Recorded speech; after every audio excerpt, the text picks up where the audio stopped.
Army Medical Center, or Bamc, as so many people know it, is celebrating 25 years of its Level 1 trauma verification. But what makes Bamc stand out even more from other trauma centers? Its connection to the Department of Defense. Serving civilians and the military community here. Our Jonathan Cotto takes us inside this one-of-a-kind medical facility. From a military perspective, there's no other facility like Bamc. It's the only hospital in the Department of Defense that's also a Level 1 trauma center, and that's also integrated completely into the community where it sits. Brooke Army Medical Center services over 250,000 military beneficiaries around San Antonio and treats about half of the city's major traumas.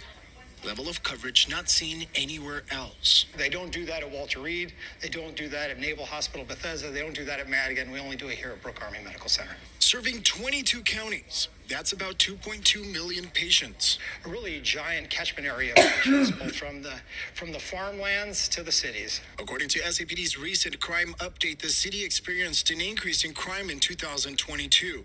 An increment also seen at Bamc's emergency department. Chief of Trauma and Surgical Care Timothy Nunez says there's been a 20 to 30% increase overall. We have also seen an increase of a couple percentage points of our penetrating trauma, which is, the violence that you see in the news every day. On average, the team handles around 15 emergency visits daily, ranging from gunshot wounds to crashes and cuttings. 3 to 4 of those patients are going to get an operation in their first 24 hours.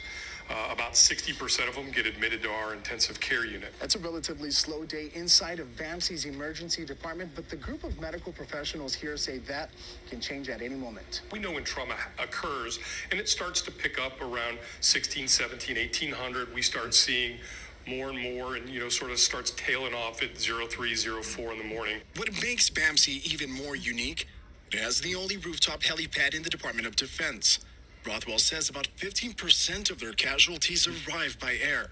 Multiple things that have to go right in order for the person to not decompensate, even in this short journey. With 64 emergency rooms, state-of-the-art equipment, and a highly trained trauma team, Bamc is ready to serve its community. The community needs to know that they live in and they support the premier military-civilian collaboration in the country. Reporting Jonathan Cotto, KSAT 12 News.